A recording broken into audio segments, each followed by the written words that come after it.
Welcome back to our channel DND logics. ఈ రోజు class లో మనం డిస్కస్ చేయబోయే పేపర్ ఏంటంటే హిస్టరీ ఆఫ్ మోడర్న్ ఇండియా. భారతదేశం యొక్క చరిత్ర అనేటువంటి ఈ పేపర్ లో మోస్ట్ ఇంపార్టెంట్ క్వశ్చన్, ప్రతి యూనిట్ లో వచ్చేటువంటి మోస్ట్ ఇంపార్టెంట్ క్వశ్చన్స్ ని డిస్కస్ చేసుకుంటూ వెళ్దాం. ఓకేనా? ప్రెసెంట్ మనం ఫస్ట్ యూనిట్ లో ఉన్నటువంటి మోస్ట్ ఇంపార్టెంట్ క్వశ్చన్స్, మనకి ఎగ్జామినేషన్ పాయింట్ ఆఫ్ వ్యూ లో వచ్చే క్వశ్చన్స్ ని ఈ క్లాస్ లో మనం డిస్కస్ చేద్దాం. ఓకేనా నాన్న? మరి ఫస్ట్ క్వశ్చన్కి వెళ్ళిపోదాం. చూడండి, ఈ ఫస్ట్ యూనిట్లో ఉన్నటువంటి మోస్ట్ ఇంపార్టెంట్ క్వశ్చన్ ఇది నాన్న. సో మీరు కంపల్సరీగా ఈ క్వశ్చన్ ఖచ్చితంగా 100% నేర్చుకోవాల్సిందే. ఓకేనా? సో ఏంటి ఆ క్వశ్చన్ అంటే, trace in brief the establishment of European settlements in India. భారతదేశంలో యూరోపియన్ సెటిల్మెంట్స్కి సంబంధించి ఒక క్లుప్తమైనటువంటి విషయాలని ఇక్కడ డిస్కస్ చేయమని అడిగాడు. సో దీనికి సంబంధించి యూరోపియన్ ఇండియాకి సంబంధించి యూరోపియన్ సెటిల్మెంట్స్ అని మీకు ఏ క్వశ్చన్లో కనిపించినా సరే మీరు ఈ క్వశ్చన్ రాయొచ్చు. ఓకేనా? ఎందుకంటే మనకి ఇచ్చినటువంటి టెక్స్ట్ బుక్లో ఇచ్చిన మెయిన్ కాన్సెప్ట్ అంతా తీసుకొని ఈ క్వశ్చన్కి మనం ఆన్సర్ ప్రిపేర్ చేసాం. కాబట్టి మీరు ఈ క్వశ్చనే రావాలని ఏం లేదు. ఈ యూరోపియన్ సెటిల్మెంట్స్ అని మీకు ఎక్కడ కనిపించినా ఈ క్వశ్చన్ రాయొచ్చు. ఓకేనా? మరి దీని యొక్క ఆన్సర్ ఏంటో ఒకసారి డిస్కస్ చేద్దాం నాన్న. అలా చూడండి, commercial contracts between India and Europe very remote.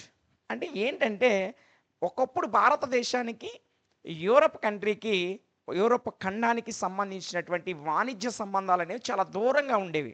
ఎందుకంటే ఇండియా అనేది ఎక్కడో ఆసియా కాంటినెంట్లో ఉంటే యూరప్ అనేది ఎక్కడో ఉంది. సో అందువల్ల వాణిజ్య సంబంధాలు చాలా దూరంగా ఉండేవి. ఓకేనా? నెక్స్ట్ చూడండి నాన్న. In the medieval period, the Europeans carried on trade with India through the land and also sea and also అదే విధంగా ఈ రూట్స్ అన్నిటి గుండా, అంటే మనకి యూరప్ ఇండియాతో వ్యాపారం చేయడానికి రెండు మార్గాల ద్వారా చేసేది. ఆ రెండు మార్గాలు ఏంటంటే, ఒకటి ల్యాండ్, ఇంకొకటి సీ. అంటే భూమార్గాల ద్వారా చేసేది, అదేవిధంగా సముద్ర మార్గాల ద్వారా కూడా చేసేది నాన్న. ఓకేనా? సో భూమార్గాలు ఏంటంటే సెంట్రల్ ఆసియా ద్వారా కానీ, పర్షియా ద్వారా కానీ, నార్త్ వెస్ట్రన్ ఇండియా ద్వారా కానీ, అంటే భారతదేశం యొక్క నార్త్ వెస్ట్రన్ పార్ట్తో, అదేవిధంగా పర్షియా దేశం పైగా, అదేవిధంగా సెంట్రల్ ఆసియా మార్గాల ద్వారా ఇండియాతో భూమార్గాల్లో వ్యాపారం చేసేది.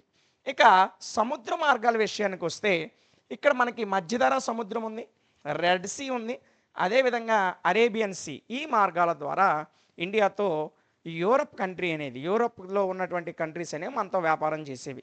ఓకేనా? అలా చూడండి నాన్న. బట్ కానీ the capture of Constantinople by the turkeys in 1435, 1435వ సంవత్సరంలో టర్కీ అనేది కాన్స్టాంటినోపిల్ అనేటువంటి ప్లేస్ని ఆక్యుపై చేయడం ద్వారా, స్వాధీనం చేసుకోవడం ద్వారా ఏం జరిగిందంటే, ఈ యూరప్ కంట్రీస్ ఏవైనా సరే ఇండియాతో వ్యాపారం చేయడం ఆగిపోయింది. ఎందుకు? ఈ టర్కీ వాళ్ళు 1435లో కాన్స్టాంటినోపిల్ అనేటువంటి ప్రాంతాన్ని వాళ్ళు ఆక్యుపై చేసి సముద్ర మార్గాలను మూసేశారు నాన్న. సో చూడండి, అదే పాయింట్ ఇక్కడ మనం మెన్షన్ చేసాం. Practically closed these roots to the Europeans. ఆ కాన్స్టాంటినోపిల్ ద్వారా భారతదేశానికి వచ్చే సముద్ర మార్గాలు ఏవైతే ఉన్నాయో వాటన్నిటిని కూడా టర్కీ మూసివేసింది. ఆ మూసివేయడంతో యూరోపియన్ కంట్రీస్ ఏవి కూడా భారతదేశంతో వ్యాపారం చేయడానికి అవకాశం లేకుండా పోయింది. అయితే ఇప్పుడు ఏం జరిగింది, నెక్స్ట్ స్టెప్ ఏంటి మనం ఒకసారి చూసినట్లయితే, hence the Europeans has no alternate accept to invent a new sea route to India and other eastern countries. భారతదేశంతో వ్యాపారం చేయాలన్నా, ఇతర ఈస్టర్న్ కంట్రీస్తో అంటే తూర్పు దేశాలతో వ్యాపారం చేయాలి అంటే, ఈ యూరోపియన్స్ అందరికీ కూడా ఉన్నటువంటి ఏకైక మార్గం ఏంటంటే, ఒక కొత్త సముద్ర మార్గాన్ని ఖచ్చితంగా కనుక్కోవాల్సిన అవసరం అయితే ఉంది. ఎందుకు? కాన్స్టాంటినోపిల్ని టర్కీ వాళ్ళు క్లోజ్ చేశారు, ఇంకా అది ఓపెన్ అయ్యేటువంటి ఛాన్సెస్ లేవు. కాబట్టి వీళ్ళు కొత్త మార్గాలను అన్వేషించాల్సి వచ్చింది. ఓకేనా? నెక్స్ట్ చూడండి నాన్న. Of all the Europeans, the Portuguese were the first to lead in this enterprise. అయితే ఇలా సముద్ర మార్గాలని, కొత్త సముద్ర మార్గాలని ఆవిష్కరించడంలో కొత్త సముద్ర మార్గాల్ని భారతదేశానికి కనుగొనడంలో మొట్టమొదటి స్టెప్ వేసినటువంటి వాళ్ళు ఎవరంటే పోర్చుగీస్ వారు నాన్న. ఎవరు? మొట్టమొదటి వారు పోర్చుగీస్ వారు. ఓకేనా? నెక్స్ట్ అలాగే చూడండి నాన్న. Prince henry the navigator of Portuguese setup A school to train the sailors. ఇక్కడ ప్రిన్స్ హెన్రీ అనేటువంటి వ్యక్తి ఎవరైతే ఉన్నారో ఈ prince henry the navigator of Portugal, ఇతను పోర్చుగల్ దేశానికి చెందినటువంటి నావిగేటర్. అయితే ఇతను ఏం చేశాడంటే టు ట్రైన్ ద సైలర్స్కి అంటే సముద్రం మీద ప్రయాణం చేసేటువంటి వారిని సైలర్స్ అంటారు, నావికుల్ని. ఈ నావికులకి ట్రైన్ చేయడానికి, శిక్షణ ఇవ్వడానికి కొరకు ఒక స్కూల్ని ఏర్పాటు చేశాడంట. ఏం చేశాడు నాన్న? ఒక స్కూల్ని ఏర్పాటు చేశాడంట. ఓకే, అర్థమవుతుంది కదా నాన్న? చూడండి, చాలా ఈజీగా ఉంటుంది. మీకు ఒక కథ చెప్పినట్టు చెప్పేస్తా. ఓకేనా? నువ్వు రేపు దీని యొక్క పీడిఎఫ్ చదువుకుంటే నీకు ఇట్టే అర్థమైపోతుంది. ఓకేనా? So don't worry. ఎంత పెద్ద క్వశ్చన్ అయినా, ఎంత కాంప్లికేటెడ్ క్వశ్చన్ అయినా దాని ఆన్సర్ని ఈజీగా మీరు రాయగలుగుతారు. ఓకేనా? జస్ట్ మీరు చేయాల్సిందంతా కేవలం క్వశ్చన్ని కాన్సన్ట్రేషన్తో వినడమే. ఓకేనా? ఆన్సర్ని జాగ్రత్తగా వినండి. Under the patrons of the rulers of Portugal Bartholomew Dias, అదేవిధంగా వాస్కో డి గామా, పోర్చుగీస్ పాలకుల యొక్క ఆధ్వర్యంలో సముద్ర మార్గముల ద్వారా సముద్రయానం అంటే సముద్రాల మీద ప్రయాణిస్తూ ఆయా దేశాలకి మార్గాలు కనుగొనే వాళ్ళు ఎవరైతే ఉన్నారో వాళ్ళలో ముఖ్యులు ఎవరంట? బర్తలోమై డియాస్, అదేవిధంగా Vasco da Gama. Undertook the voyages అంటే సముద్రం మీద ప్రయాణం చేసేటువంటి నావికులు. ఓకేనా? సో పోర్చుగీస్కి సంబంధించి ముఖ్యమైన నావికులు ఎవరంటే మనం ఏం పేరు చెప్తామంటే బర్తలోమై డియాజ్, వాస్కో డి గామాని ప్రాముఖ్యమైనటువంటి వ్యక్తులుగా చెప్తాం నాన్న. ఓకేనా? నెక్స్ట్ చూడండి. ఇందులో ఈ బర్తలోమై డియాజ్ ఉన్నాడు కదా, ఈయనంట travelled through the western coast of Africa and reached the southern point of Africa in 1487. వీళ్ళిద్దరిలో బర్తలోమై డియాజ్ మనకి మ్యాప్లో ఆఫ్రికా ఖండాన్ని చూసినట్లయితే ఇలా ఉంటుంది నాన్న, మీ అందరికీ తెలిసిందే. ఈ ఆఫ్రికా ఖండం యొక్క వెస్ట్రన్ పాయింట్ నుంచి ప్రయాణం ప్రారంభించి ఇక్కడ ఉన్నటువంటి దక్షిణ ప్రాంతం వైపు ప్రయాణం చేశాడంట. ఓకేనా? ఎవరు? బర్తలోమై డియాజ్. అయితే అప్పుడు ఏం జరిగింది? Since the Cape is full of storms, ఆయన ఆఫ్రికా యొక్క వెస్ట్రన్ పాయింట్ నుంచి సౌతర్న్ పాయింట్కి ప్రయాణం చేసేటప్పుడు ఇక్కడున్న కేప్ ఏదైతే ఉందో అంటే ఆఫ్రికాలో చివర ఉన్నదాన్ని మనం గుడ్ హోప్ కేప్ అంటాం. ఈ గుడ్ హోప్ కేప్ అనేది భీకరమైన తుఫాన్లతో నిండి ఉంది, స్టార్మ్స్తో, తుఫాన్లు సుడిగుండాలతో చాలా అలజడిగా ఉంది. అందువల్ల ఆయన ఏం చేశాడంటే he called it is Cape of storms. ఆ స్టార్మ్ ఏదైతే కేప్ ఉందో ఆ కేప్కి తుఫాన్ల అగ్రము, కేప్ ఆఫ్ స్టార్మ్స్ అని పేరు పెట్టి అండ్ వెంట్ బ్యాక్, ఇది దాటి మనం అటువైపు వెళ్ళలేము అని చెప్పి ఆయన వెనక్కి వెళ్ళిపోయాడు. ఓకేనా? నెక్స్ట్ చూడండి నాన్న. Since the cape gave a promising hope to found the sea route to India, అయినప్పటికీ కూడా ఈ కేప్ను దాటి అటువైపు వెళ్తేనే భారతదేశానికి సముద్ర మార్గాన్ని కనుగొనగలరు. కాబట్టి భారతదేశానికి అదేవిధంగా ఈస్టర్న్ కంట్రీస్తో వ్యాపారం చెయ్యాలి అంటే ఇదే వాళ్ళకి ఆశాజనకమైన ప్రాంతంగా కనిపించింది. అయితే చూడండి, కింగ్ జాన్ టూ, రెండవ జాన్ టూ అనేటువంటి రాజు పోర్చుగల్ని ఎప్పుడైతే పరిపాలించాడో ఆయన టైంలో renamed it as the Cape of good hope. ఇది యాక్చువల్గా బర్తలోమై డియాజ్ ఆ కేప్కి ఏం పేరు పెట్టాడు? కేప్ ఆఫ్ స్టార్మ్స్ అని పేరు పెట్టాడు. అయితే కింగ్ జాన్ హెన్రీ ఏం చేశాడంటే పోర్చుగల్ దేశానికి చెందినటువంటి రాజు అయిన కింగ్ జాన్ టూ ఇదే కేప్కి ఆయన పెట్టిన పేరు ఏంటంటే కేప్ ఆఫ్ గుడ్ హోప్. ఇది చాలా ఆశాజనకమైన ఒక మంచి హోప్ అని చెప్పి దానికి ఆ పేరు పెట్టాడనమాట. ఎందుకంటే ఇండియాతో అయినా లేదా ఈస్టర్న్ కంట్రీస్తోనైనా వ్యాపారం చేయాలంటే వాళ్ళకున్న ఏకైక హోప్ ఏదైనా ఉందంటే ఈ గుడ్ హోపే. కాబట్టి దానికి ఆ పేరు పెట్టాడు, ఇది మంచిది అని చెప్పి ఆయనకి పేరు పెట్టాడు అనమాట. నెక్స్ట్ చూడండి, it was through this cape route that Vasco da Gama undertook voyage and reached. అయితే ఈ తుఫాన్ల అగ్రంగా పిలబడేటువంటి ఈ గుడ్ హోప్ని దాటి భారతదేశానికి సముద్ర మార్గాన్ని కనుగొన్న వ్యక్తి ఎవరండి అంటే వాస్కోడి గామా. ఎవరినానా? Vasco da Gama. అర్థమైందా? బర్తలోమే డియాజ్ అనేవాడు ఇక్కడ వరకు వచ్చి ఆగిపోయాడు. ఈ తుఫాన్ల తాకిడిని కూడా దాటుకొని భారతదేశానికి వచ్చినటువంటి వ్యక్తి ఎవరంటే వాస్కోడి గామా. చూడండి నాన్న అలాగే ఈయన భారతదేశానికి వచ్చాడు. ఏ ప్రాంతానికి వచ్చాడంటే కాలికట్. ఇప్పుడు కలకత్తాగా పిలువబడుతున్నటువంటి ప్రాంతం ఏదైతే ఉందో ఒకప్పుడు దాన్ని కాలికట్ అని పిలిచేవారు. సో ఈ వాస్కోడి గామా భారతదేశంలో కాలికట్ ప్రాంతానికి వచ్చాడు. ఎప్పుడు వచ్చాడు? 1498లో వచ్చాడు. మీరు ప్రీవియస్ క్లాసెస్లో అంటే 10th లోపు అదేవిధంగా ఇంటర్లో నేర్చుకొని ఉంటారు. 1498లో భారతదేశానికి సముద్ర మార్గం కనుగొనబడింది. ఎవరు కనుగొన్నారంటే వాస్కోడి గామా. ఆయన వచ్చిన మొట్టమొదటి ప్రాంతం ఏదంటే కాలికట్. ఓకేనా? అర్థమవుతుంది కదా నాన్న? నెక్స్ట్ చూడండి నాన్న.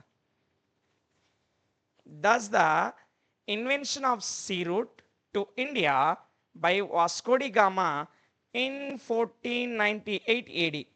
క్రీస్తు శకం 1498వ సంవత్సరంలో వాస్కోడి గామా అనేటువంటి ఈ నావికుడు భారతదేశానికి సముద్ర మార్గాన్ని సీ రూట్ని కనుగొనడం వలన led to the advent of Europeans into India. Europeans భారతదేశంలోకి రావడానికి అది ఒక ప్రయోజనకరంగా మారిపోయింది. ఏది? సముద్ర మార్గాన్ని కనుగొనడం. ఓకేనా? నెక్స్ట్ చూడండి నాన్న. At first, the Portuguese came to India. Later, they were followed by the Dutch and also English and also French. భారతదేశానికి అనేక మంది యూరోపియన్స్ రావడం జరిగింది. మనం చిన్నప్పుడు క్లాసుల్లో హిస్టరీ క్లాసుల్లో చదువుకొని ఉంటాం 10th క్లాస్ లోపు. మన భారతదేశానికి వచ్చినటువంటి యూరోపియన్స్లో మొట్టమొదటి వారు ఎవరంటే పోర్చుగీస్ వారు. ఎట్ ఫస్ట్ ఎవరు వచ్చారన్నా? పోర్చుగీస్ వారు వచ్చారు. వారి తర్వాత వచ్చిన వాళ్ళు డచ్, వారి తర్వాత వచ్చిన వారు ఇంగ్లీషు, ఇక చివరిగా వచ్చిన వాళ్ళు ఎవరంటే ఫ్రెంచ్. ఈ ఈ క్రమం అనేది భారతదేశానికి వచ్చినటువంటి యూరోపియన్స్ క్రమం. మొదటగా వచ్చిన వారు ఎవరండి? పోర్చుగీస్ వారు వచ్చారు. ఎందుకంటే ఈ వాస్కోడి గామా అనే ఆయన పోర్చుగీస్ నావికుడు కాబట్టి మొదటగా భారతదేశానికి సముద్ర మార్గం ఎవరికి తెలిసిందంటే పోర్చుగీస్ వారికే తెలిసింది. కాబట్టి వాళ్ళే మొదట వచ్చారు. ఓకేనా? ఇక్కడ వరకు అర్థమైంది కదా నాన్న? చూడండి నెక్స్ట్. Portuguese settlements. పోర్చుగీస్ వారు భారతదేశంలో ఏ విధంగా స్థిరపడ్డారు, వారు ఏ విధంగా వ్యాపారాలు చేశారు, ఏ విధంగా శక్తివంతులు అయ్యారు అనే విషయాల్ని మనం ఇక్కడ డిస్కస్ చేయాల్సి వస్తుంది. ఓకేనా? మొదటగా వాళ్ళ యొక్క ఇండియాలో పోర్చుగీస్ వారి సెటిల్మెంట్స్ ఏంటో ఒకసారి చూద్దాం. ఓకేనా నాన్న? జాగ్రత్తగా చూడండి. Vasco da Gama reached Calicut in 1498. Vasco da Gama 1498లో భారతదేశానికి వచ్చాడని మనం ఆల్రెడీ డిస్కస్ చేసాం. అయితే ఏం జరిగింది? And received by its ruler Zamorin. అయితే ఆయన 1498లో సముద్ర మార్గాన్ని కనుగొని ఆ సముద్ర మార్గము ఆ దేశానికి చెందినటువంటి కింగ్ ఎవరు? అప్పుడు రూలర్ ఎవరు? Zamorin.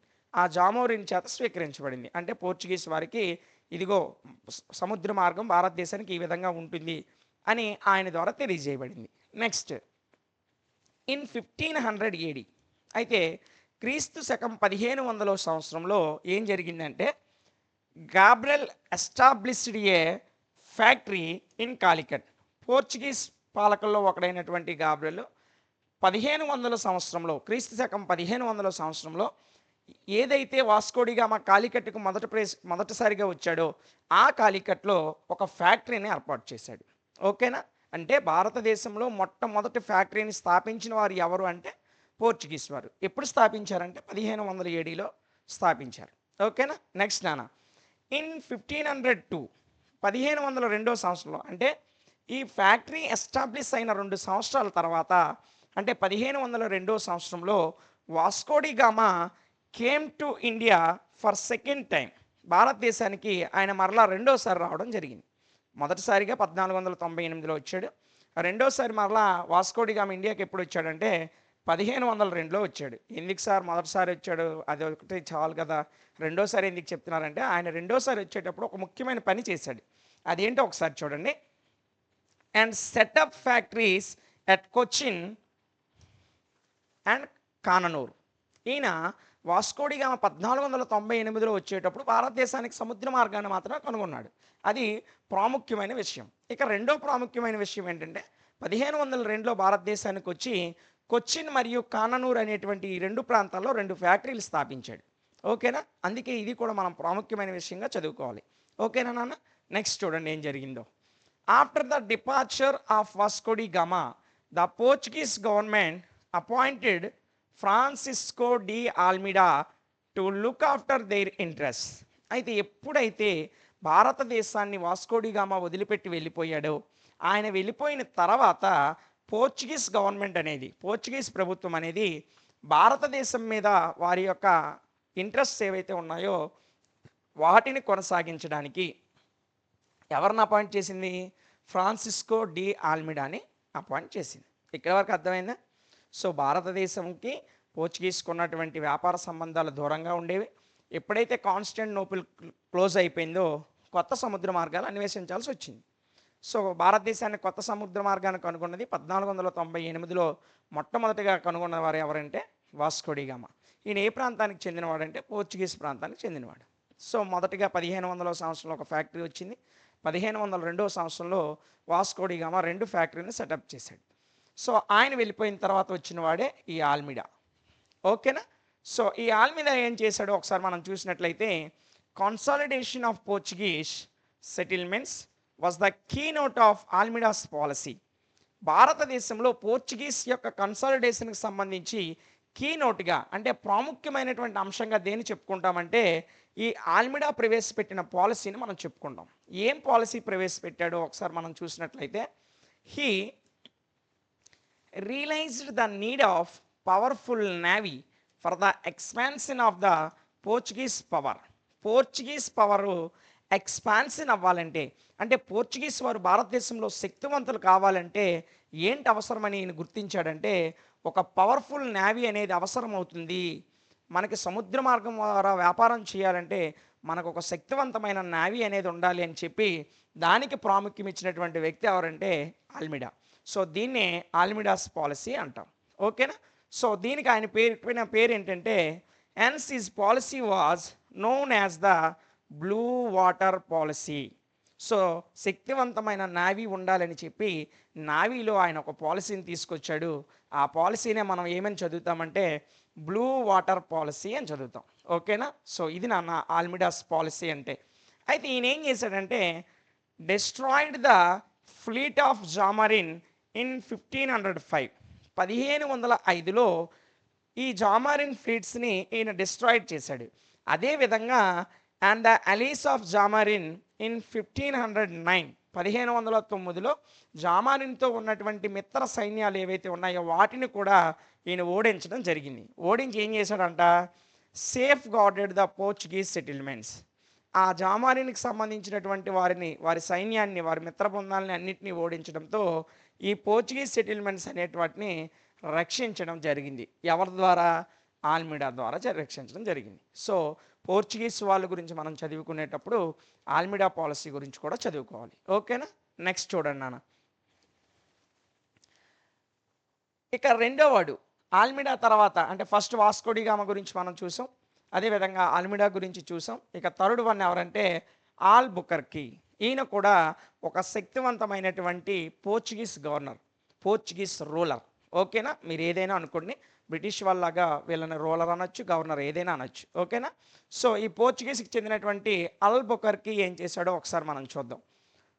He was the real founder of the Portuguese power in India. భారతదేశంలో పోర్చుగీస్ పవర్ని స్థాపించిన వారిలో రియల్ ఫౌండర్ అని ఎవరిని చెప్తామంటే ఈ ఆల్బుకర్కినే చెప్తాం. ఎందుకంటే అంతకు ముందు వచ్చినటువంటి ఆల్మిడాస్ కూడా అంతగా సక్సెస్ అయ్యాడు, కానీ ఈయన అంత సక్సెస్ అవ్వలే. సో అందుకే ఇతన్ని మనం ఆల్బుకర్కినే రియల్ ఫౌండర్ అని చదువుతాం. ఓకేనా నాన్న? అలాగే చూడండి, ఇన్ 1510, 1510లో ఏం జరిగింది? మనకి స్టోరీలు అంటే భలే ఇష్టం కదా. సో 1510లో ఆల్బుకర్కి ఏం చేశాడో ఒకసారి చూసినట్లయితే, ఈ occupied the port of Goa from the sultan of Bijapur. Bijapur సుల్తాన్ నుంచి ఈయన 1510వ సంవత్సరంలో గోవాని ఆక్యుపై చేశాడు నాన్న. గోవాని ఏం చేశాడు? ఆక్యుపై, ఆక్రమించుకున్నాడు. సో భారతదేశంలో గోవా అనేది అప్పుడు బేజాపూర్ సుల్తాన్ ఆధ్వర్యంలో ఉండేది. ఈ బేజాపూర్ సుల్తాన్ని ఓడించి ఈ గోవాని అల్ బుకర్కి 1510లో ఆక్యుపై చేసుకున్నాడు. ఓకేనా. Next, and made it's the head quarters of the Portuguese settlements in India. ఆ గోవాని పోర్చుగీస్ వారి యొక్క వ్యాపార సామ్రాజ్య కేంద్రంగా మార్చాడు. ఓకేనా. సో ఓడించి స్వాధీనం చేసుకోవడం ఒక ఎత్తు అయితే, ఆ స్వాధీనం చేసుకున్న గోవాని వారి వాణిజ్య కేంద్రంగా హెడ్ క్వార్టర్స్గా మార్చుకున్నాడు. నెక్స్ట్ అలాగే చూడండి నాన్న, ఆ నెక్స్ట్ సంవత్సరం ఎప్పుడు 1511లో ఇన్ 1511లో ఈ acquired Malacca from the ruler of Malwa. 1510లో గోవాను ఆక్రమించుకున్నాడు. మాల్వా ప్రాంతంలో ఉన్నటువంటి మలక్కాని 1511లో ఆక్యుపై చేశాడు. ఓకేనా. నెక్స్ట్, ఇన్ 1515లో ఇంకొకటి చేశాడు. అదేంటి ఒకసారి చూసినట్లయితే, he brought Ormus in Persian Gulf under Portuguese control. Portuguese వారి యొక్క కంట్రోల్లోకి ఈయన ఈ పర్షియన్ గల్ఫర్ యొక్క ఏదైతే ప్రాంతము ఒక ముఖ్యమైన ప్రాంతం ఉందో దాన్ని ఆర్మజ్ అంటాం. ఈ ఆర్మజ్ ప్రాంతాన్ని కూడా 1515లో పోర్చుగీస్ వారి యొక్క ఆధ్వర్యంలోకి తీసుకొని వచ్చేసాడు. సో చూడండి, అందుకే అతన్ని రియల్ ఫౌండర్ అన్నాం. సామాన్యమైన విషయం కాదు. భారతదేశంలో ఒక శక్తివంతమైన బేజాపూర్ సుల్తాన్ ఓడించి గోవాని తీసుకున్నాడు.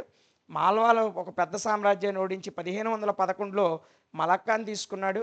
అదేవిధంగా పర్షియన్ గల్ఫ్ అండర్లో ఉన్నటువంటి ఆర్మజాన్ కూడా తీసుకున్నాడు. ఇలాంటి గొప్ప గొప్ప ప్రాంతాలను ఆక్యుపై చేసి వారు వ్యాపార సామ్రాజ్యానికి పునాదులు వేశాడు. అందుకే అతన్ని real founder of the Portuguese power అని చెప్పుకుంటాం. ఓకేనా. నెక్స్ట్ చూడండి నాన్న, Albuquerque encouraged intermarriages of the Portuguese with the natives and tried to consolidate his power with loyal population. ఈయన ఏం చేశాడంటే లోకల్గా ఇంటర్ క్యాస్ట్ మ్యారేజెస్ని, ఇంటర్ రిలేషన్ మ్యారేజెస్ని, అంటే మతాంతర వివాహాలు, కులాంతర వివాహాలు, ఇలాంటి వాటి అన్నిటినీ ప్రోత్సహించి వారి మధ్య ఒక స్నేహపూర్వకమైన సంబంధాలను ఏర్పాటు చేయడానికి ఈయన ప్రోత్సహించాడనమాట. ఈ విధంగా స్థానికంగా ఉన్న వాళ్ళతో కూడా మంచి సంబంధాలను ఏర్పరచుకున్నాడు. ఓకేనా. ఇది అల్ బుకర్కి గురించి. ఇంకా మనం చూసినట్లయితే డచ్ సెటిల్మెంట్స్ మనం ఆల్రెడీ చెప్పుకున్నాం. మొదటిగా పోర్చుగీస్ వారు వచ్చారు, తర్వాత డచ్ వారు వచ్చారు, ఆ తర్వాత బ్రిటిష్ వారు వచ్చారు, చివరగా ఫ్రెంచ్ వారు వచ్చారని మనం చెప్పుకున్నాం. ఓకేనా. సో ఫస్ట్ మనం పోర్చుగీస్ వారి గురించి ఇప్పటి వరకు డిస్కస్ చేసాం. నెక్స్ట్, భారతదేశంలో డచ్ వారు ఏ విధంగా సెటిల్ అయ్యారో ఒకసారి చూద్దాం. ఓకేనా నాన్న. చూడండి ఒకసారి, the people of Holland were the Dutch. మనం డచ్ అని ఎవరిని పిలుస్తామంటే హాలెండ్ దేశానికి చెందిన ప్రజల్ని డచ్ వారు అని పిలుస్తాం. ఓకేనా. హాలెండ్ అన్న డచ్ అన్న ఒకటే. హాలెండ్ పీపుల్నే మనం డచ్ అని పిలుస్తాం. ఓకేనా నాన్న. అదే ఫస్ట్ పాయింట్ కింద రాసాం. Having freed from the Spanish yoke in 1581. 1581 సంవత్సరంలో, ఇప్పుడు నాన్న 1581 సంవత్సరంలో స్పానిష్ యోక్ అంటే స్పానిష్ యొక్క కాడి నుంచి డచ్ అనేది ఫ్రీడమ్ను పొందింది నాన్న, విముక్తిని పొందింది. ఎప్పుడు 1581, అంటే వాళ్ళు అప్పుడు స్వతంత్రం పొందారు స్పానిష్ నుంచి. నెక్స్ట్ ఏం జరిగిందంటే the Dutch set out on the high seas in quest of commerce and colonies. ఎప్పుడైతే వాళ్ళు 1581లో సముద్ర మార్గం స్వాతంత్ర్యం పొందారో, విముక్తి పొందారో, స్పానిష్ యొక్క కాడి నుంచి విముక్తి పొందారో, ఆ తర్వాత వాళ్ళకి వ్యాపార కేంద్రాలు, కామర్స్ అంటే వాణిజ్యాలకు కానీ వ్యాపారానికి కానీ, అదేవిధంగా కాలనీస్, వీటి కొరకు ఐసీస్ని వాళ్ళు ఇన్వెన్షన్ చేయాల్సిన అవసరం అనేది ఏర్పడింది. అంటే కొత్త కొత్త వ్యాపార కేంద్రాల కొరకు, వాళ్ళ కాలనీల కొరకు వీళ్ళు పెద్ద పెద్ద సముద్ర ప్రయాణాలు చేయాల్సి వచ్చింది. సముద్ర మార్గాల ద్వారా అనేక నూతన ప్రదేశాలని అన్వేషించాల్సిన అవసరం అయితే వాళ్ళకి ఏర్పడింది. నెక్స్ట్ ఏం జరిగింది చూడండి, the pepper and the species of the east Indies. నానా, మనకి పెప్పర్ అంటే మిరియాలు, స్పైసెస్ అంటే సుగంధ ద్రవ్యాలు. భారతదేశంలో విస్తారంగా దొరికేవండి ఒకప్పుడు. ఈ మిరియాలు కానీ, ధనియాలు కానీ, యాలకులు కానీ, లవంగాలు కానీ, ఇలాంటి సుగంధ ద్రవ్యాలన్నీ కూడా భారతదేశంలో చాలా డిమాండ్ ఉండేది వీటికి. యూరోపియన్ కంట్రీస్లో, భారతదేశంలో సులభంగా లభించే వీటిని యూరోపియన్ కంట్రీస్లో చాలా ఎక్కువ ధరకు తీసుకునేవారు. సో వీటి యొక్క ఏదైతే పాపులారిటీ ఉందో దానికి డచ్ వాళ్ళు అట్రాక్టెడ్ ద డచ్. భారతదేశంలో లభించే ఈ పెప్పర్ కానీ, స్పైసెస్ కానీ, సుగంధ ద్రవ్యాలు ఇవన్నీ కూడా డచ్ వారిని అట్రాక్ట్ చేశాయి. దాని మూలంగా ఇన్ 1632 1632 సంవత్సరంలో the United east India company was founded to carry on trade with the east. Dutch వారికి చెందినటువంటి యునైటెడ్ ఈస్ట్ ఇండియా కంపెనీ అనేది, మనకి ఈస్ట్ ఇండియా కంపెనీ బ్రిటిష్ వారికి ఉంది, ఈస్ట్ ఇండియా కంపెనీ ఫ్రెంచ్ వారికి ఉంది, అదేవిధంగా డచ్ వారికి కూడా ఉంది. మనం చరిత్రలో చదువుకునేది ఈస్ట్ ఇండియా కంపెనీ అంటే బ్రిటిష్ గురించి మాత్రమే అనుకుంటాం. ఓకేనా? ప్రతి ఒక్కరు కూడా ఈస్ట్ ఇండియా దేశాలతో వ్యాపారం చేశారు కాబట్టి వాళ్ళ కంపెనీకి ఈస్ట్ ఇండియా కంపెనీ అని పేరు పెట్టుకున్నారు. ఓకేనా నాన్న? ఇక్కడ వరకు క్లియర్ కదా? చూడండి. అయితే వీళ్ళు 1632 సంవత్సరంలో భారతదేశంతో వ్యాపారం చేయడానికి ఒక విధమైనటువంటి ప్రణాళికను కలిగి ఉన్నారు. నెక్స్ట్ ఏం జరిగింది? ఇన్ దిస్ ప్రాసెస్, ఈ కారణాల ద్వారా ఈ ఈ ఈ ఈ విషయాలన్నీ జరుగుతున్నప్పుడు, ఇలాంటి ప్రాసెస్ జరుగుతూ ఉండగా, they put and end to the Portuguese power in the east. వీళ్ళు భారతదేశంలో, ఈ భారతదేశం యొక్క తూర్పు ప్రాంతంలో, ఈస్ట్ అంటే తూర్పు ప్రాంతం, తూర్పు ప్రాంతంలో పోర్చుగీస్ పవర్ని ఎండ చేయడానికి కూడా పూనుకున్నారు. ఎందుకంటే పోర్చుగీస్ వాళ్ళు ఒక శక్తివంతంగా ఏర్పడ్డారు, చాలా వ్యాపార కేంద్రాలు కూడా వాళ్ళకు ఉన్నాయి. వాళ్ళ పవర్ని తగ్గిస్తే కానీ మనం వ్యాపారం చేయలేమని చెప్పి వీళ్ళు ఒక కంపెనీ స్టార్ట్ చేసుకొని, బ్రిటిష్ వారు కానీ డచ్ వారు కానీ వీళ్ళందరూ కూడా మొదటగా పోర్చుగీస్ పవర్ని భారతదేశంలో ఎండ్ చేశారు. ఓకేనా? సో ఇది డచ్ సెటిల్మెంట్స్.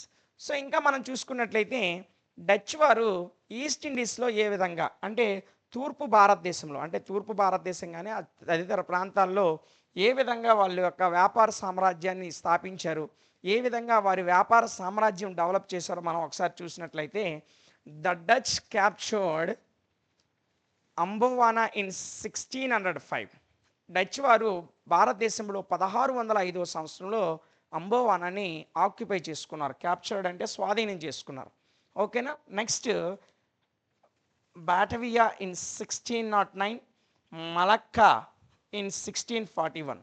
ఇదే విధంగా చూడండి, 1605లో డచ్ వారు అంబోవానాని, అదేవిధంగా 1609లో బాటవియాని, అదేవిధంగా 1641లో మలక్కాని, ఇలా పెద్ద పెద్ద గొప్ప ప్రాంతాలని భారతదేశంలో ఈస్ట్ ఇండియాలో డచ్ వారు ఆక్యుపై చేయడం జరిగింది.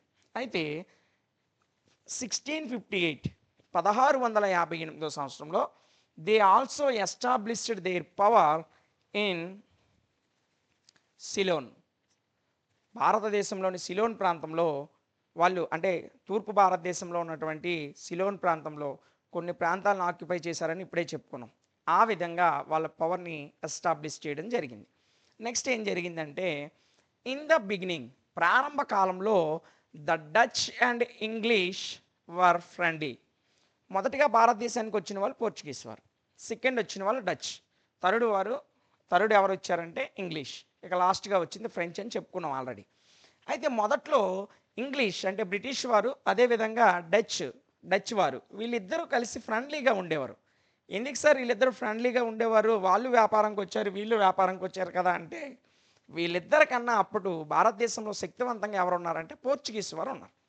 వాళ్ళ యొక్క పవర్ని తగ్గించడం కొరకు వీళ్ళిద్దరూ ప్రారంభంలో, ఇన్ ద బిగినింగ్ అంటే వ్యాపార సామ్రాజ్యాన్ని ఏర్పరచుకునే ప్రారంభ కాలంలో వీళ్ళిద్దరూ కూడా, ఇంగ్లీష్ అండ్ బ్రిటిష్ ఇద్దరు కూడా ఫ్రెండ్లీగా నాన్న ఇక్కడ ఇంగ్లీష్ అన్నా బ్రిటిష్ అన్నా ఒకటే. ఓకేనా? సో డచ్ వారు ఇంగ్లీష్ వారు అన్నా, డచ్ వారు బ్రిటిష్ వారు అన్నా ఒకటే, మీరు కన్ఫ్యూజ్ అవ్వద్దు, మీలో చాలామందికి తెలిసే విషయం. అయితే వీళ్ళిద్దరు కూడా ప్రారంభంలో ఫ్రెండ్లీగా ఉండేవారు నాన్న. అయితే in fact both cooperated to put and end to the Portuguese trade in the east. ఈస్ట్లో, భారతదేశం యొక్క తూర్పు ప్రాంతంలో పోర్చుగీస్ వారి యొక్క వ్యాపార వాణిజ్యాలను అంతమొందించడానికి మొదట్లో వీళ్ళిద్దరు కూడా ఒకరికొకరు కోఆపరేట్ చేసుకుంటూ చాలా స్నేహపూర్వకంగా ఉండేవారు. ఓకేనా? ఇక్కడ వరకు అర్థమైంది కదా? నెక్స్ట్ చూడండి నాన్న. But the pro Spanish policy of the Surat Kings. అదే సమయంలో సూరత్ రాజులు ఒక పాలసీని తీసుకొచ్చారు. ఆ పాలసీ ఏంటంటే ప్రో స్పానిష్ పాలసీ. దీని ద్వారా brought about a change between the two. ఈ పాలసీ ఏదైతే ఉందో, ఈ పాలసీ వీళ్ళిద్దరి మధ్యన చిచ్చు పెట్టేసింది. అంటే అప్పటి వరకు స్నేహపూర్వకంగా ఉన్నటువంటి డచ్ వారు ఇంగ్లీష్ వారు వాళ్ళ మధ్యలో భేదాభిప్రాయాలు రావడం అనేది జరిగింది. అలా the Dutch used to hate the English. Sir Surat Kings policy తీసుకొస్తే వీళ్ళిద్దరు ఎందుకు సార్ ఒకరికొకరు స్నేహపూర్వకంగా ఉన్న వాళ్ళు విడిపోయారంటే ఈ పాలసీ అనేది ఒకరికి ఫేవర్గా ఒకరికేమో వ్యతిరేకంగా ఉండేది. సో అందువలన వీళ్ళిద్దరూ ఒకరికొకరు హేట్ చేసుకోవడం మొదలుపెట్టారు. ముఖ్యంగా హేట్ చేసింది ఎవరంటే డచ్ వారే ఇంగ్లీష్ వారిని హేట్ చేశారు. డచ్ వారే ఇంగ్లీష్ వారిని అంటే బ్రిటిష్ వారిని హేట్ చేశారు. ఈ కారణంగా దిస్ హేట్రేడ్ రీచ్డ్ క్లైమాక్స్. అయితే ఎంతగా హేట్ చేశారంటే అది క్లైమాక్స్కి వెళ్ళిపోయింది, అంత ఉన్నతమైన స్థితికి. అంటే అత్యంతగా అంటే చాలా ఇంకా దానికి ఇంకొక పాయింట్ లేదు, చాలా ఎండ్ పాయింట్. అంత హేట్ చేసేవారు డచ్ వాళ్ళు ఇంగ్లీష్ వారిని. ఇలా హేట్ చేసినటువంటి డచ్ వారు when the Dutch governor Van Speult ordered the massacre of 10 English merchants at Amboina in 1623. ఇదే సమయంలో డచ్ వారు బ్రిటిష్ వారిని హేట్ చేస్తున్నారని మనం ఇప్పుడే చెప్పుకున్నాం. ఆ హేట్ ఎలాగుందంటే చాలా ఉన్నతంగా ఉంది. అంటే అంతకన్నా ఇంకెవరిని హేట్ చేయరు, అంత హేట్ చేస్తున్నారు. అప్పుడు ఆ సమయంలో ఉన్నటువంటి డచ్ గవర్నర్ అయినటువంటి ఎవరు వాన్ స్పెల్ట్. ఈ వాన్ స్పెల్ట్ బ్రిటిషర్స్కి చెందినటువంటి ఒక 10 మంది వ్యాపారుల్ని, ఎంతమందినండి, ఒక 10 మంది వ్యాపారుల్ని అణిచివేయండి, వారిని పూర్తిగా అంతమొందించండి అనేటువంటి ఆర్డర్స్ని పాస్ చేశాడనమాట. ఇవి వాళ్ళ మధ్య స్నేహపూర్వక సంబంధాలు పూర్తిగా దెబ్బతినడానికి కారణమైంది. నెక్స్ట్ మనం చూడండి, the massacre of Amboina had great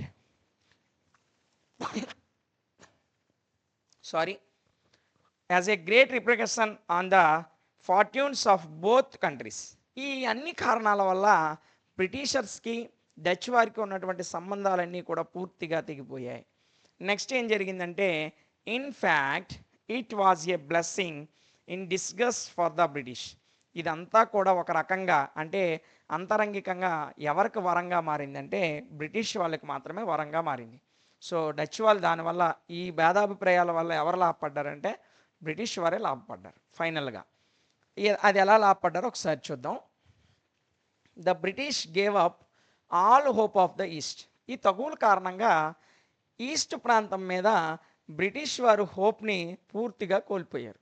ఎందుకులే తగువులు అని చెప్పేసి బ్రిటిష్ వారు మొదటగా ఈస్ట్ మీద ఉన్నటువంటి వారి కాన్సన్ట్రేషన్ని ఏం చేశారంటే Indies commerce and concentrated there attention on India. East Indies మీద అంటే తూర్పు భారతదేశం మీద ఉన్నటువంటి వారి యొక్క హోప్ని తొలగించుకొని పూర్తి ఎంటైర్ ఇండియా మీద వారి అటెన్షన్ పే చేశారు. ఎందుకు ఒక్క ఈస్ట్ ఇండియా మీద ఎంత ఇంట్రెస్ట్ చూపించాలి, వాళ్ళతో తగువులు పడాలి అని చెప్పి మొత్తం భారతదేశం మీద వాళ్ళ అటెన్షన్ అనేది వెళ్ళిపోవడం జరిగింది. ఓకేనా, ఒక ఈస్ట్ ఇండియాకే పరిమితం చేయకుండా యావత్ భారతదేశం మీద కూడా వాళ్ళ యొక్క అటెన్షన్ అనేది పే చేయడం జరిగింది. సో ఆ విధంగా బ్రిటిష్ వాళ్ళు శక్తివంతులుగా మారిపోయారు.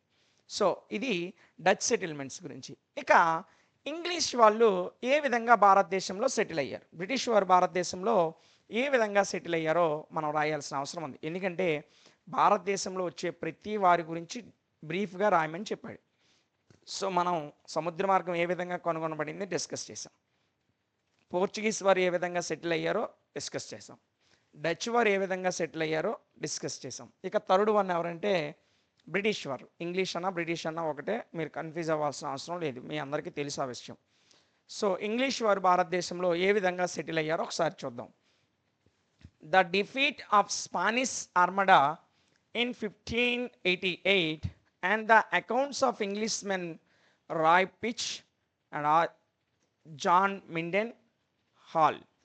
నాన్న ఇక్కడ స్పానిష్కి సంబంధించినటువంటి ఆర్మడా 1588లో ఓడిపోయాడు. సో బ్రిటిష్ వారికి స్పానిష్ వాళ్ళకి జరుగుతున్నటువంటి కొన్ని తగాదాల కారణంగా 1508లో స్పానిష్కి చెందిన ఆర్మడా ఎప్పుడు ఓడిపోయాడు, 1588లో ఓడిపోయాడు. ఆ ఓడిపోయిన తర్వాత ఇంగ్లీష్ అకౌంట్స్ ఏవైతే ఉన్నాయో అంటే రాయ్ పిచ్ కానీ జాన్ మిండెన్ హాల్ కానీ ఇలాంటి వారి యొక్క ఖాతాలు భారతదేశంలో వ్యాపార పరంగా తెరుచుకున్నాయి. సో ఆ విధంగా భారతదేశంలో మొట్టమొదటిసారిగా బ్రిటిష్ వారు వ్యాపారానికి పునాదులు పడ్డాయి. Next stimulated the British to trade with eastern countries. అతను ఓడిపోవడం, బ్రిటిష్ వారు ఇక్కడ ఖాతాలు కలిగి ఉన్నారు, ఎవరు Roy pitch John Minden hall లాంటి బ్రిటిష్ వారు భారతదేశంలో వ్యాపార ఖాతాలు కలిగి ఉండి భారతదేశంతో ట్రేడ్ చేయడానికి మార్గాలు తెరుచుకోవడం అనేది జరిగింది. So next on 31st December in 1600, 1600 సంవత్సరంలో డిసెంబర్ 31 అంటే ఇయర్ ఎండింగ్ రోజున queen Elizabeth granted A charter to the company of Merchants of London to monopoly of eastern trade for 15 years. అసలు 1600 ఏం జరిగింది సార్ అంటే 1600 సంవత్సరం డిసెంబర్ 31వ తేదీన అప్పటి ఇంగ్లాండ్ రానేటువంటి క్వీన్ ఎలిజబెత్ అప్పటి కంపెనీ ఆఫ్ మర్చెంట్స్ అంటాం, దాన్నే మనం చరిత్రలో బ్రిటిష్ ఈస్ట్ ఇండియా కంపెనీ అని చదువుతాం. తర్వాత కాలంలో దాని పేరు మారింది. సో మొదటగా కంపెనీ ఆఫ్ మర్చెంట్స్ అనేవారు. సో ఈ కంపెనీ ఆఫ్ మర్చెంట్స్ అనేది 1600 సంవత్సరంలో క్వీన్ ఎలిజబెత్ నుంచి ఒక చార్టర్ని తీసుకొచ్చింది. చార్టర్ అంటే చట్టం అమ్మ. ఆ చట్టాన్ని తీసుకొచ్చింది. ఏంటి ఆ చట్టం అంటే బ్రిటిష్ సంబంధించినటువంటి ఏ కంపెనీలు కూడా, అంటే ఈ మర్చెంట్ ఆఫ్ కంపెనీ కాకుండా, కంపెనీ ఆఫ్ మర్చెంట్స్ కాకుండా ఇంకే కంపెనీ కూడా తూర్పు దేశాలతో వ్యాపారం చేయకూడదు. ఒక్క company of Merchants of London వారు మాత్రమే, అంటే ఈ ఈస్ట్ ఇండియా కంపెనీ వారు మాత్రమే ఈస్ట్ దేశాలతో వ్యాపారం చేయాలి అనేటువంటి ఒక చట్టాన్ని 1600 సంవత్సరం డిసెంబర్ 31న క్వీన్ ఎలిజబెత్ నుంచి తీసుకుంది. ఓకేనా. నెక్స్ట్ ఏం జరిగిందంటే this London company was later amalgamated with the Doget of association. New company was born in 1709 under the title the United Company of Merchants of England. So 1600 సంవత్సరంలో merchants company of London అంటే London నగరానికి చెందిన వ్యాపారుల company అనేటువంటి company చార్టర్ను పొందిందని చెప్పాం. ఆ కంపెనీయే 1709 సంవత్సరంలో, ఎప్పుడు నాన్న 1709 సంవత్సరంలో ఆ కంపెనీ తన పేరును మార్చుకొని ఆ న్యూ టైటిల్ ఏంటంట, United Company of Merchants of England, ఈ పేరుతో భారతదేశంలో వ్యాపారం చేయడం ప్రారంభించింది. Trading to the east Indies, ఎక్కడ వ్యాపారం చేసిందంటే ఈస్ట్ ఇండీస్, తూర్పు భారతదేశంతో పాటు తూర్పు దీవులన్నిటితో కూడా వ్యాపారం చేసింది. So this United company was popularly known as the east India company. చివరికి ఈ కంపెనీయే ఈస్ట్ ఇండియా కంపెనీ అనే పేరుతో భారతదేశంలో వ్యాపార సామ్రాజ్యాన్ని ఏర్పాటు చేసుకొని భారతదేశాన్ని పరిపాలించే స్థాయి వరకు ఎదిగింది. ఇది ఈస్ట్ ఇండియా కంపెనీకి సంబంధించినటువంటి సమాచారం. అయితే మనకి కొన్ని యుద్ధాలు కూడా జరిగాయి. అంత సాధారణంగా వీళ్ళైతే భారతదేశంలో ఫ్రీగా ఏమీ వ్యాపారం అలా వచ్చి అలా చేసేలా, వీళ్ళకి కూడా కొన్ని యుద్ధాలు జరిగాయి. ఎన్నో యుద్ధాలు చేసిన తర్వాత భారతదేశంలో శక్తివంతులుగా ఎదిగారు. అందులో కొన్ని వార్స్ ఒకసారి చూద్దాం. Missions of William Hawkins and sir Thomas Roy. William Hawkins, sir Thomas Roy లాంటి గవర్నర్లు బ్రిటిష్ గవర్నర్లుగా ఉండేటప్పుడు భారతదేశంలో జరిగినటువంటి సంఘటనలు ఏంటంటే ఇన్ 1608, 1608 సంవత్సరంలో William Hawkins visited Jahangir's court to obtain permission to set up English trading centres in India. British వారు భారతదేశంలో వ్యాపారం చేయాలంటే వారికి వ్యాపార కేంద్రాలు ఉండాలి. వ్యాపార కేంద్రాలు లేకుండా వారు కొనుక్కొచ్చినవన్నీ ఎక్కడ దాస్తారు? వారి దేశానికి ఎక్స్పోర్ట్ చేసేంత వరకు వారు కొనుక్కున్నటువంటి అన్ని రకాల వస్తువులు భద్రపరచాలంటే వాళ్ళకి వాణిజ్య కేంద్రాలు కావాలి. సో అలాంటి వాణిజ్య కేంద్రాలు భారతదేశంలో స్థాపించడానికి పర్మిషన్ ఇమ్మని చెప్పి జహంగీర్, అప్పుడు భారతదేశాన్ని పరిపాలిస్తున్న మొఘల్ ఎంపైర్ ఎవరైతే ఉన్నారో ఆయన ఎవరు, జహంగీర్ గారు అప్పుడు 1608లో భారతదేశాన్ని పరిపాలిస్తున్న మొఘల్ పాలకుడు. ఈ మొఘల్ పాలకుడి దగ్గరికి పర్మిషన్ ఇవ్వండి అయ్యా, మేము వాణిజ్య కేంద్రాలు ఏర్పాటు చేసుకుంటామని చెప్పి అడగడానికి వెళ్ళిన వాడు ఎవరంటే విలియం హాకిన్స్. అయితే ఆయన పర్మిషన్ ఇవ్వలే. ఎందుకు ఇవ్వలేదో ఒకసారి చూద్దాం. His efforts did not materialise due to the Portuguese influence at the Mughal court. నానా 1608లో ఆయన వెళ్ళి పర్మిషన్ అడిగాడు అని చెప్పాం. ఆ పర్మిషన్ ఇవ్వలే. ఎందుకు ఇవ్వలేదంటే అప్పుడు మొఘల్ పాలకులు పోర్చుగీస్ వారితో మంచి సంబంధాలు కలిగి ఉండేవారు. మీరు వాళ్ళకి వాణిజ్య కేంద్రాలు ఇస్తే మా వ్యాపారాలు దెబ్బతింటాయి కాబట్టి వారికి పర్మిషన్ ఇవ్వద్దని చెప్పి పోర్చుగీస్ వారు మొఘల్ కోర్టులో ఇన్ఫ్లుయెన్స్ను ఉపయోగించారు. అలా ఉపయోగించడం వల్ల జహంగీరు బ్రిటిష్ వారికి పర్మిషన్ అనేది ఇవ్వలేదు. అయితే ఇన్ 1612, ఇక్కడ అనపడలేదు నాన్న, సారీ, 1612లో 1612 సంవత్సరంలో Thomas Best inflicted a crushing defeat on the Portuguese on the mouth of Tapti. Tapti నది ఒడ్డున జరిగినటువంటి యుద్ధంలో ఎవరెవరికి జరిగింది అంటే పోర్చుగీస్ వారికి బ్రిటిష్ వారికి యుద్ధం జరిగింది. ఈ యుద్ధంలో పోర్చుగీస్ వారిని బ్రిటిష్ వారు ఓడించారు. ఓడించడంతో మొఘల్ కోర్టులో అంటే మొఘలుల యొక్క ఆస్థానంలో బ్రిటిష్ వారి మీద ఒక కన్సర్న్ అనేది ఏర్పడింది. అంటే పోర్చుగీస్ వారి కన్నా ఈ బ్రిటిష్ వారు కొంచెం పవర్ఫుల్ లాగా ఉన్నారు అని చెప్పి ఒక పాజిటివ్ ఇంటెంట్ అనేది ఏర్పడింది.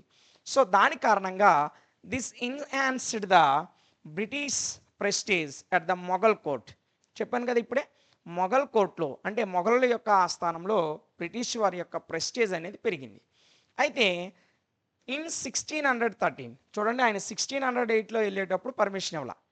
1612లో యుద్ధం జరిగింది, బ్రిటిష్ వారు గెలిచారు, పోర్చుగీస్ వారు ఓడిపోయారు. దాంతో వీళ్ళ యొక్క ప్రెస్టేజ్ అనేది పెరిగింది. ఎవరిది? బ్రిటిష్ వారి ప్రెస్టేజ్ పెరిగింది. ఆ కారణంగా 1613లో the Mughal emperor accorded permissions to the English to set up a factory at Surat. So వాళ్ళు ఎప్పుడైతే బ్రిటిష్ వాళ్ళు జహంగీర్ కాలంలో ఉన్నటువంటి మొఘల్ ఆస్థానంలో పవర్ఫుల్గా ఎప్పుడైతే ఈ పోర్చుగీస్ వారిని ఓడించారో ఒక ప్రెస్టేజ్ ఇష్యూగా వాళ్ళ యొక్క గౌరవ మర్యాదలు పెరిగాయి. అందువలన మొఘల్ పాలకులు వీళ్ళు సూరత్లో ఫ్యాక్టరీని ఏర్పాటు చేసుకోవడానికి పర్మిషన్ ఇచ్చారు. ఈ విధంగా వారి వ్యాపార వాణిజ్య కేంద్రాలకి అడుగుపడింది. ఓకేనా? నెక్స్ట్ చూడండి, వార్స్ విత్ ఔరంగజేబ్.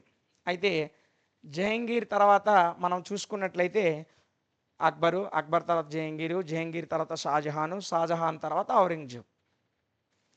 చివరి మొఘల్ పాలకుల్లో శక్తివంతమైన పాలకుడని ఎవరిని చెప్తామంటే ఔరంగజేబ్ తర్వాత అంత శక్తివంతమైన మొఘల్ పాలకులు ఎవరు రాలా. సో ఔరంగజేబు వీళ్ళని ఒక తిన్నగా ఆడించలే, వీళ్ళతో తోలుబొమ్మలాట ఆడాడు.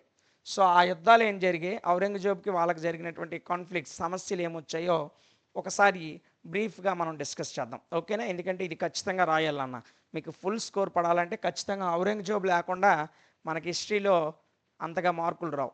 ఓకేనా? కాబట్టి చాలా చిన్న కథలా ఉంటుంది, చాలా బాగుంటుంది. బ్రీఫ్గా క్లుప్తంగా వివరిస్తాను. ఒక 2 minutes మీ కాన్సన్ట్రేషన్ పక్కకు వెళ్లకుండా క్లాస్ వినండి. ఓకేనా? చూడండి నాన్న. Though the Mughal emperors were cordial to the British, but the oppressive attitude of the Mughal officers strained the Mughal-British relations. మొట్టమొదటిగా బ్రిటిషర్స్ మొఘల్స్ స్నేహపూర్వకంగానే ఉండేవారు. అయితే మొఘల్ ఆస్థానంలో అంటే మొఘలుల దగ్గర ఉన్నటువంటి మొఘల్ ఎంపరర్స్ ఎవరైతే ఉన్నారో మొఘల్ ఆఫీసర్స్ ఎవరైతే ఉన్నారో వాళ్ళు బ్రిటిష్ వాళ్ళతో ఉన్నటువంటి కొన్ని రకాలైనటువంటి అంటే స్నేహాన్ని చెడగొట్టేటువంటి కొన్ని ప్రవర్తనలు అంటే కొంచెం యాటిట్యూడ్ చూపించేవారు ఈ మొఘల్ బ్రిటిష్ వారి దగ్గర. వీళ్ళు చూపించేటువంటి ఆ తలపొగరు ప్రవర్తన వల్ల బ్రిటిష్కి మొఘళ్ళకి ఉన్నటువంటి సంబంధాలు అనేవి దెబ్బతిన్నాయి. ఓకేనా? అది ఫస్ట్ పాయింట్. నెక్స్ట్ చూడండి, Job Charnock in Bengal and John Child in Bombay led the companies of forces against the Mughals. అయితే ఇలాంటి ప్రవర్తనలు వాళ్ళు మొఘల్ ఆఫీసర్స్ ప్రవర్తించడం వల్ల బ్రిటిష్ వారు మొఘలుల మీద తిరుగుబాటు చేశారు, అంటే వాళ్ళని ఎదిరించారు. అలా ఎదిరించిన వాళ్ళు ప్రముఖులుగా మనం ఎవరు చెప్తామంటే బెంగాల్లో మొఘల్ని ఎదిరించినటువంటి బ్రిటిష్ వ్యక్తి ఎవరంటే జాబ్ కార్నాక్. అదేవిధంగా మనకి జాన్ చైల్డ్ అనే ఆయన బాంబేలో అంటే ఇప్పుడు ప్రస్తుతం ముంబై అని పిలువబడుతున్నటువంటి ప్రాంతంలో మొఘల్ అధికారులకి వీళ్ళు వెనుదిరిగారనమాట. సో వీళ్ళు కూడా వాళ్ళు అంత యాటిట్యూడ్ చూపిస్తే వీళ్ళు కూడా మేమేం తక్కువ తిన్నామని వాళ్ళకి వ్యతిరేకంగా తిరగబడ్డారు. అయితే ఏం జరిగింది ఇన్ ద కాన్ఫ్లిక్ట్? ఈ సమస్య వల్ల అంటే మొఘల్కి బ్రిటిషర్స్కి వచ్చినటువంటి ఈ సమస్య వలన the Mughal scored victory and John Child appealed Aurangzeb for pardon. So మొఘళ్ళు ఎంతైనా భారతదేశంలో అప్పుడు శక్తివంతమైన పాలకులు, వీళ్ళు పిల్ల బచ్చాగాళ్ళు. వీళ్ళు తిరగబడేసరికి మొఘళ్ళు కోపం వచ్చి వీళ్ళతో చేసినటువంటి యుద్ధాల్లో ఈ బ్రిటిషర్స్ ఓడిపోతే అప్పుడు ఈ బాంబేలో తిరుగుబాటు చేశాడే ఈ జాన్ చైల్డ్, ఆడి పేరులోనే ఉంది పిల్ల బచ్చా అని, ఇదిగోండి చైల్డ్. వీడు ఔరంగజేబు కాలు పట్టుకొని అయ్యా క్షమాభిక్ష పెట్టండి ఆయన, ఇంకెప్పుడు తప్పు అయిపోయింది, ఇంకెప్పుడు మీ మీద తిరగబడమని చెప్పి క్షమాభిక్ష కోసం ఔరంగజేబుని ప్రాధేయపడ్డాడనమాట. సో ప్రాధేయపడడం వల్ల finally piece treaty was concluded in 1690 1690 సంవత్సరంలో మొఘలులకి బ్రిటిష్ మధ్య శాంతి అనేది నెలకొల్పబడింది. అంటే ఔరంగజేబు శాంతించాడు. వీళ్ళు చేసేది ఏం లేదు. ఔరంగజేబు శాంతించబట్టే యుద్ధాలు ఆగిపోయాయి. ఓకేనా. Next, according to the treaty, Aurangzeb pardoned the British and granted licenses for their trade on annual payment of 1,50,000 rupees. అప్పుడు ఔరంగజేబు శాంతించి వాళ్ళకి క్షమాభిక్ష ఇవ్వడంతో పాటు భారతదేశంలో వ్యాపారం చేసుకోవడానికి లైసెన్స్ ఇచ్చాడు. ఉట్నే ఇచ్చిలేదో, సంవత్సరానికి ఆ రోజుల్లోనే 1,50,000 కట్టమండు. అర్థమైందా? సో 1,50,000 రూపాయలు యాన్యువల్ పేమెంట్ని మాకు పే చేసి మీరు భారతదేశంలో ఏ ప్రాంతంలోనైనా వ్యాపారం చేసుకోండి అని చెప్పి బ్రిటిష్ గవర్నర్లకి మన ఔరంగజేబు లైసెన్స్ అనేది ఇవ్వడం జరిగింది. ఓకేనా. నెక్స్ట్ చూడండి నాన్న, ఇక చివరగా వచ్చిన వాళ్ళు ఫ్రెంచ్ వారు. సో మనం పోర్చుగీస్ వారి గురించి మాట్లాడాం, ఫ్రెంచ్ వారి గురించి మాట్లాడాం, అదేవిధంగా పోర్చుగీస్, డచ్, బ్రిటిష్ వారి గురించి మాట్లాడాం. ఇక చివరగా వచ్చిన వాళ్ళు ఫ్రెంచ్ వారు. వీళ్ళ గురించి మాట్లాడితే ఈ క్వశ్చన్ ఇంతటితో అయిపోతుంది. ఓకేనా. సో ఫ్రెంచ్ వారి గురించి ఒక 3 ముక్కలు. Though the French were the first among the Europeans to know about the vast riches of India, but they were the last to enter India. enter India. భారతదేశంలో శక్తివంతమైన వ్యాపారం చేసినప్పటికీ భారతదేశంలో చిట్ట చివరగా ప్రవేశించిన యూరోపియన్స్ ఎవరంటే ఫ్రెంచ్ వారు. సో బ్రిటిష్ వారిని తలదన్నేలా, బ్రిటిష్ వారితో ఒకానొక దశలో సమానంగా వ్యాపారం చేసి సమానంగా వారితో యుద్ధాలు చేసినటువంటి వ్యక్తులు ఎవరైనా ఉన్నారంటే ఫ్రెంచ్ వారు. ఎంత శక్తివంతులైనప్పటికి కూడా వీళ్ళు భారతదేశానికి చిట్ట చివరగా చేరుకున్నటువంటి యూరోపియన్స్. ఓకేనా. So the Bourbon kings of France had a great desire to trade with India. ఫ్రాన్స్కి చెందినటువంటి రాజులందరూ కూడా ఏం కోరుకున్నారంటే భారతదేశంతో ఒక గొప్ప వ్యాపార సంబంధాలు నెలకొల్పాలని కోరుకున్నారు. అండ్ అదర్ ఈస్టర్న్ కంట్రీస్, ఒక భారతదేశమే కాదు మిగతా ఈస్టర్న్ కంట్రీస్తో కూడా. అదేవిధంగా this was materialized by Colbert, the finance minister of Louis 14. France చక్రవర్తి అయినటువంటి లూయిస్ 14 దగ్గర ఫైనాన్స్ మినిస్టర్గా అప్పట్లో ఎవరు ఉండేవారంటే ఈ కాల్బర్ట్. ఈ కాల్బర్టే భారతదేశంలో ఫ్రాన్స్ దేశం యొక్క వ్యాపార కేంద్రాలకి పునాదులు వేసినటువంటి వ్యక్తి. ఓకేనా. Next, Colbert founded the French East India Company in 1664. ఇందాకలే మీకు ఒక విషయం చెప్పాను, ప్రతి వారికి కూడా భారతదేశంతో కానీ ఇతర ఈస్ట్ ఇండియా దేశాలతో వ్యాపారం చేసేటప్పుడు వాళ్ళ కంపెనీకి పెట్టుకున్న పేరు ఏంటంటే East India Company. So British వారిది British East India Company, French వారిది French East India Company, Dutch వారిది డచ్ ఈస్ట్ ఇండియా కంపెనీ అని ఇందాకలే మనం ఆల్రెడీ డిస్కస్ చేసాం. ఓకేనా. సో ఫ్రెంచ్ వారు భారతదేశంలో వారి యొక్క ఈస్ట్ ఇండియా కంపెనీని ఎప్పుడు ఎస్టాబ్లిష్ చేశారంటే 1664లో ఎస్టాబ్లిష్ చేశారు. ఓకేనా. నెక్స్ట్ చూడండి, as such it was a government concern. ఇదంతా కూడా గవర్నమెంట్ యొక్క కన్సర్న్ ద్వారానే జరిగింది. ఆయన ఎవరికి ఫైనాన్స్ మినిస్టరు? లూయిస్ 14 యొక్క ఫైనాన్స్ మినిస్టర్. ఆ ప్రభుత్వము వారిని ప్రోత్సహించింది కాబట్టి ఈయన 1664లో కంపెనీని స్థాపించాడు. Next, it made Madagascar and Mauritius as chief centres on the east coast of Africa and turned towards Indian trade. ఇది మడగాస్కర్లో, భారతదేశంలో మడగాస్కర్ అంటే భారతదేశానికి సమీపమైనటువంటి మడగాస్కర్ని ప్రాముఖ్యమైన కేంద్రంగా చేసుకొని ఇండియాతో వాళ్ళు ట్రేడ్, వాణిజ్య వ్యాపార కార్యకలాపాలు అనేవి చేశారనమాట. Next, Caron. ఈ కాల్బర్ట్ తర్వాత వచ్చినటువంటి గవర్నర్ ఎవరంటే కారన్. ఈ Colbert appointed Caron as the director general of French commerce in India. భారతదేశంలో వ్యాపార గవర్నర్గా అంటే వ్యాపారానికి సంబంధించి డైరెక్టర్ జనరల్గా ఈ కారన్ని అపాయింట్ చేసుకున్న తర్వాత ఈ Caron set up the first French factory at Surat in 1668. ఈ కారన్ ఎప్పుడైతే డైరెక్టర్ జనరల్గా నియమించబడ్డాడో ఆ తర్వాత 1668లో ఇతను సూరత్లో ఒక ఫ్యాక్టరీని స్థాపించాడు. ఎవరు? ఈ కారన్ అనేటువంటి డైరెక్టర్ జనరల్. నెక్స్ట్, ఇన్ 1669 ఆ తరువాత సంవత్సరం అంటే 1669లో ఈ obtained permission from the sultan of Golconda to set up a factory at Masulipatam. నాన్న ఇక్కడ అప్పటి గోల్కొండ సుల్తాన్ ఎవరైతే ఉన్నారో అప్పటి గోల్కొండ సుల్తాన్ ఎవరైతే ఉన్నారో ఆయన దగ్గర నుంచి 1669 సంవత్సరంలో ఒక పర్మిషన్ తీసుకొచ్చి ఈయన ఒక ఫ్యాక్టరీ కట్టాడు. ఎక్కడ? మసులీపాటం అనేటువంటి ఒక ప్రాంతంలో, ఆన్ ద ఈస్ట్ కోస్ట్. ఇది ఎక్కడ ఉందంటే ఈస్ట్ కోస్ట్ ప్రాంతంలో ఉంది. So through the good offices of is Persian friend named, ఇదిగోండి మార్కరా అనేటువంటి ఆయన పర్షియన్ ఫ్రెండ్, అంటే పర్షియా దేశానికి చెందిన ఆయన స్నేహితుడి పేరు మీదుగా ఆ ఫ్యాక్టరీని, ఆ మిగతా వాటి అన్నిటి కార్యకలాపాలని చూసేవాడు. నెక్స్ట్ నాన్న ఇక్కడ ప్రాముఖ్యమైన ఇంకొక వ్యక్తి ఉన్నాడు. అతని గురించి మాట్లాడితే మనకి ఈ టాపిక్ అనేది కంప్లీట్ అవుతుంది. అతనే లెనాయిర్. ఈ లెనాయిర్ కూడా ఫ్రెంచ్ దేశానికి చెందిన ఒక powerful director general, powerful governor. ఓకేనా? ఈయన Lenoir not only beautified and developed Pondicherry but also set up settlements at Mahe. Malabar కోస్ట్ని మహే అని పిలిచేవారు నాన్న. మలబార్ కోస్ట్ని ఏమని పిలిచేవారు? మహే అని పిలిచేవారు. అండ్ యానం, ఈస్ట్ కోస్ట్ని యానం అని పిలుస్తారు. సో భారతదేశం మనకి ఇలా ఉంటుంది, మీకు తెలుసు. ఈ భారతదేశంలో ఈస్ట్ కోస్ట్ ప్రాంతం ఏదైతే ఉందో దీన్ని యానం, పాండిచ్చేరి అనే పేర్లతో పిలుస్తాం, మీ అందరికీ తెలుసు. ఇక్కడ ఉన్నటువంటి పేరు ఈ మలబార్ కోస్ట్, కేరళ తీరంలో ఉన్నటువంటిది, ఇది మలబార్ కోస్టు, దీన్ని మహే అని పిలుస్తాం. ఓకేనా? సో ఈ రెండింటినీ ఆయన బ్యూటిఫైడ్, అంటే ఒక సుందరమైనటువంటి కేంద్రాలుగా తీర్చిదిద్దడమే కాకుండా ఒక వ్యాపార కేంద్రాలుగా డెవలప్ చేశాడు నాన్న. ఎలా చేశాడు? ఒక వ్యాపార కేంద్రాలుగా డెవలప్ చేశాడు. సో చూడండి, Pondicherry become the centre of French settlements in India. పాండిచ్చేరిని ఫ్రెంచ్ వారి యొక్క వ్యాపార కేంద్రంలో ఒక ప్రాముఖ్యమైన కేంద్రంగా, ఒక సెంటర్ పాయింట్గా, ఒక కేంద్ర పాయింట్గా పాండిచ్చేరిని ఎవరు డెవలప్ చేశారంటే ఈ లెనాయిర్ అనే అటువంటి ఆయన డెవలప్ చేశాడు. ఓకేనా?